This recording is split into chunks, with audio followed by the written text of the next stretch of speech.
Bienvenidos a este nuevo video de Aprende, esta serie de 10 videos en donde vamos a ir aprendiendo día a día los elementos más importantes, las funcionalidades más importantes del Lightroom Classic para llevar tu fotografía en tu computadora al siguiente nivel. Y primero que nada quería agradecerle a Whiplash, la academia de habla hispana de inteligencia artificial más grande que hay en el mercado, donde vas a aprender todo lo que necesitas para ser más óptimo, vender más en tu trabajo, todo gracias a la inteligencia artificial. Ingresa ya mismo a whiplash.com. Y este video tampoco hubiese sido posible sin mis grandes amigos de Saude Kia, así que aprovecho la oportunidad para agradecerles por el apoyo.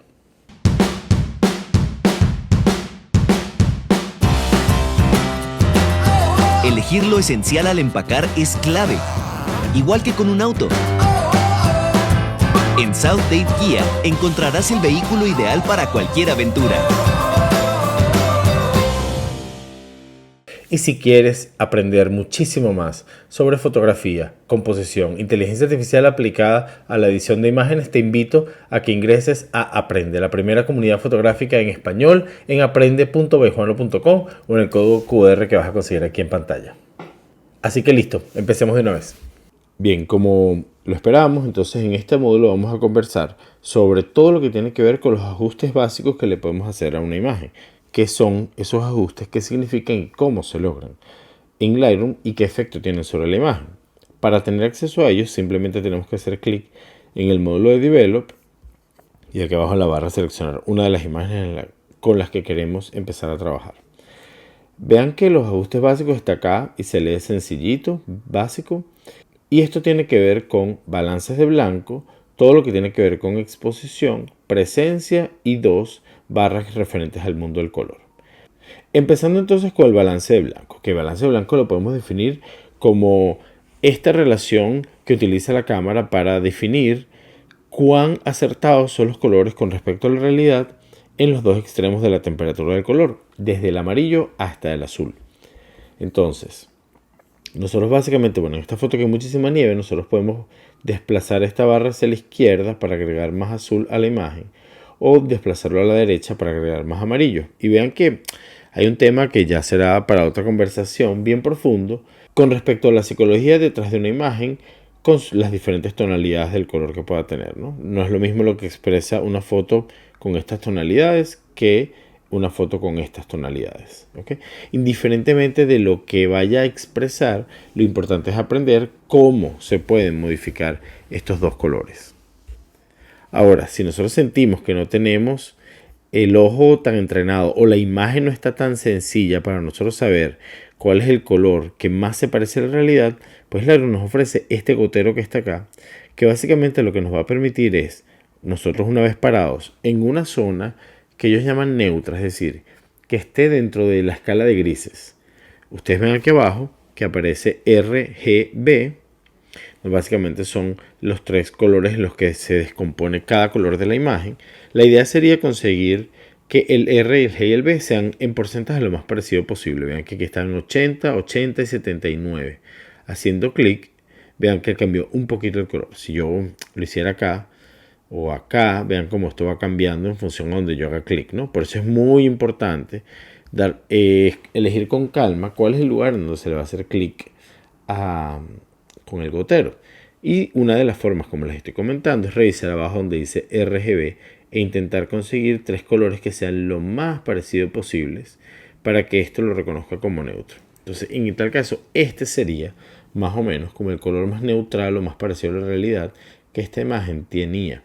Esto no necesariamente es el color que nosotros queremos, porque de nuevo, al final, si nosotros queremos la foto mucho más amarilla, porque queremos transmitir mucho más calidez o más fría para transmitir más, o sea, esa sensación más de frío, por lo tanto la foto es mucho más azul, entonces este sería un buen punto de partida y ya a partir de acá pues utilizar con confianza estos sliders para llegar al color que queramos, también complementando con el verde y con el magenta que están aquí en la opción de tint.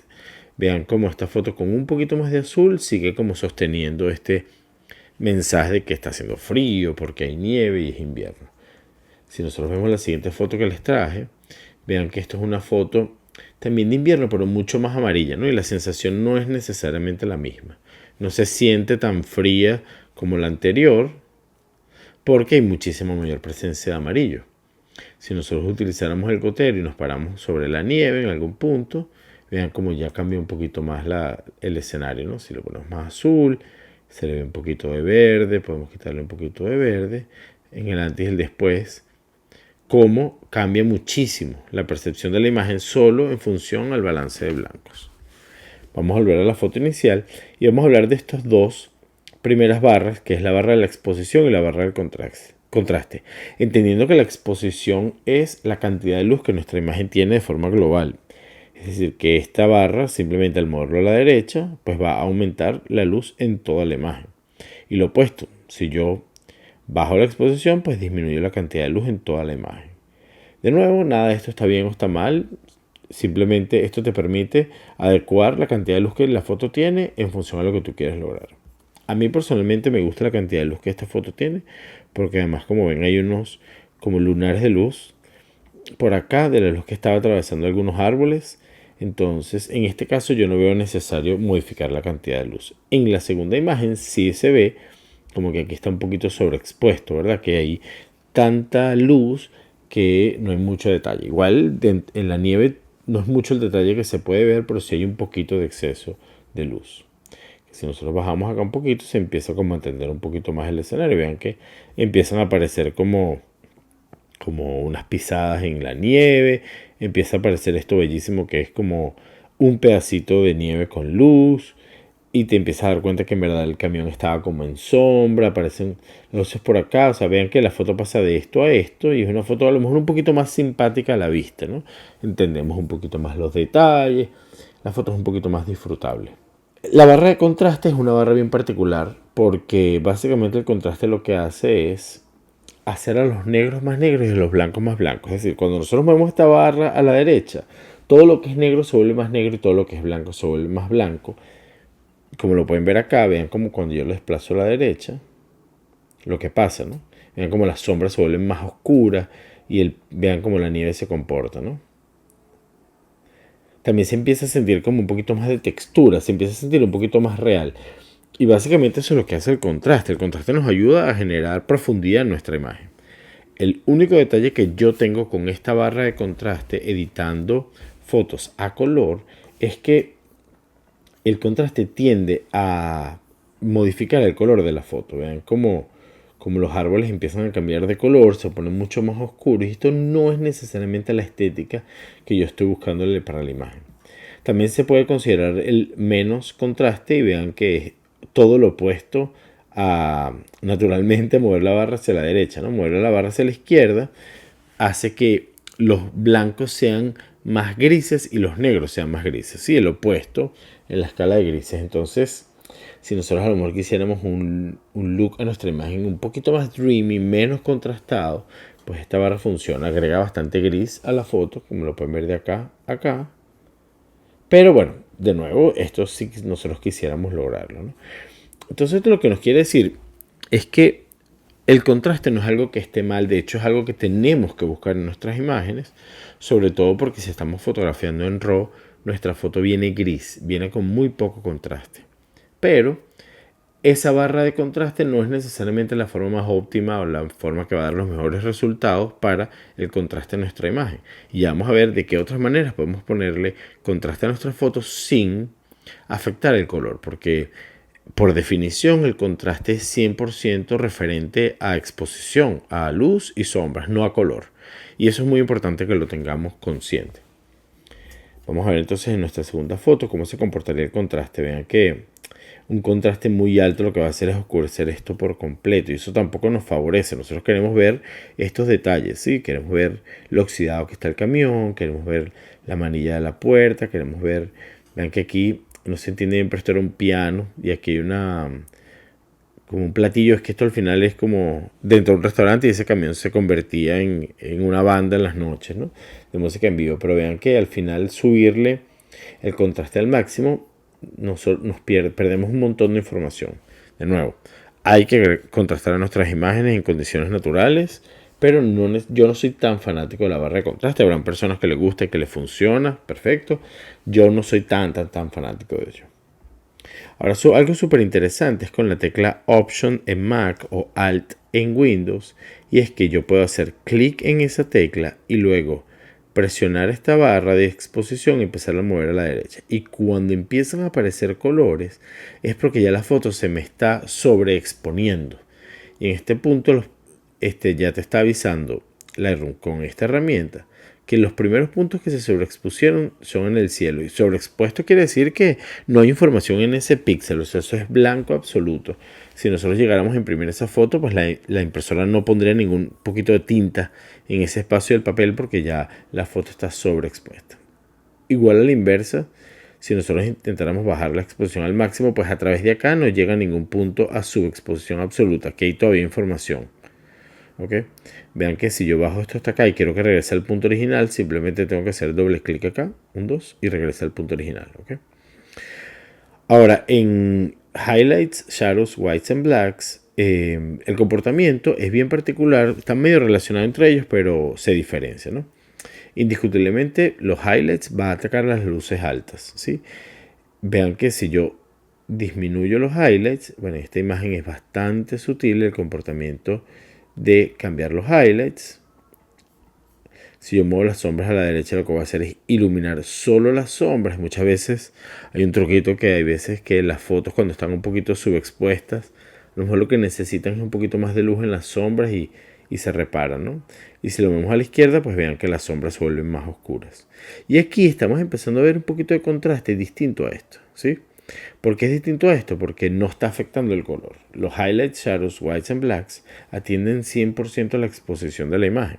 Entonces, esta es una muy buena manera de empezar a contrastar nuestras imágenes sin afectar el color. Vean que la pregunta sería que si yo empiezo a mover los blancos, a lo mejor se comporta igual que los highlights, pero vean que los highlights es mucho más sutil que los blancos, ¿sí? De hecho, lo podemos probar con este truquito que les acabo de dar con la tecla Option o con la tecla Alt, que si yo subo los highlights, vean que no llego a ningún punto de sobreexposición. Si yo subo los blancos, vean que ya a mitad empieza a aparecer la sobreexposición, muy parecido a cómo se comporta la exposición. Lo único que acá, por supuesto, los whites va a afectar a los puntos más claros de la imagen, no a toda la imagen. La exposición aumenta la exposición a toda la foto, a todos los píxeles. Los whites se enfoca en los puntos más expuestos de la foto. Entonces, muy pendiente para que no lleguen a un punto de sobreexposición, que eso, excepto que lo quieras lograr o que sea intencional, no está recomendado siempre. Y bueno, si lo muevo a la derecha, pues bueno, bajarle la exposición a los blancos.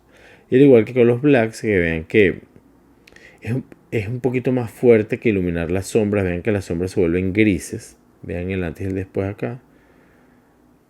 Y bueno, oscurecer las sombras también tiene el mismo efecto de que todo lo que ya era sombra se vuelve más oscuro, más negro, ¿no? Entonces, básicamente, también aquí podemos utilizar la tecla Option para vean los puntos en donde se subexpone al extremo la imagen. La idea sería llegar siempre a un punto medio en donde nosotros podamos obtener contraste sin necesidad de llevar nuestros puntos a sobreexposición máxima o subexposición máxima, ¿no? Vean cómo disminuir los highlights acá. Vean lo que pasa, que esto sí, aquí es donde más me gusta esta situación. De hecho, voy a quitar la exposición para ver si desde acá se ve. Vean cómo se empieza, solo bajando los highlights, se empieza a recuperar la información aquí abajo de la nieve, como la pueden ver. Pues bien interesante entonces cómo funciona los highlights, las sombras. Vean cómo exponer un poquito las sombras nos trae un montón de detalles que no habíamos a lo mejor dado cuenta, ¿no? Estas partes de la madera, la grama, las hojas secas en el piso. Y bajando los highlights empieza a aparecer un poquito más la nieve. Entonces empezamos a recuperar un montón de texturas que no estaban en la foto, ¿no? Entonces es bien interesante cómo podemos utilizar estas barras de luz, de highlights, de sombras, de blancos y de negros en función de seguir capturando la esencia de la imagen, las características, los detalles que la vuelven interesante. En función de eso, pues aparecen estas tres barras bien interesantes que son la textura, el clarity y el dehaze. La textura, pues bueno, básicamente la textura y el clarity lo que hacen es aumentar el contraste de los tonos medios. Esa es la definición técnica, ¿no? Pero básicamente lo que va a hacer es empezar a traer información de texturas en nuestra imagen. De hecho, si lo ven, es muy loco. Vean, por ejemplo, aquí arriba como empiezan a aparecer. Casi que empiezas a sentir que puedes tocar la imagen, ¿no? Vean el antes y el después. Vamos a hacer el antes y el después acá. Sí, se siente la diferencia, ¿no?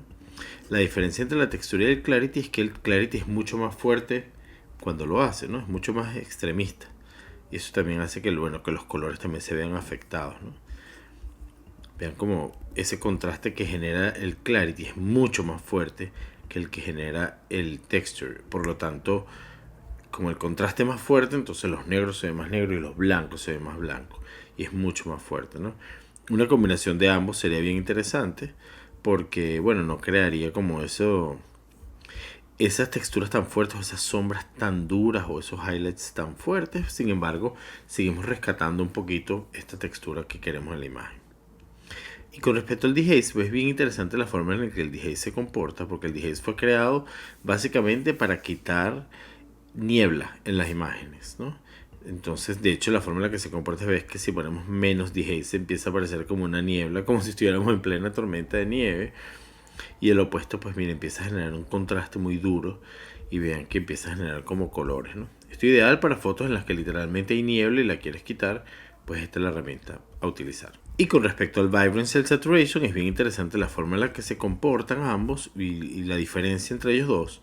El Vibrance y el Saturation hacen exactamente lo mismo, aumentan la saturación de los colores, pero el Vibrance le da prioridad a los colores menos saturados, ¿sí?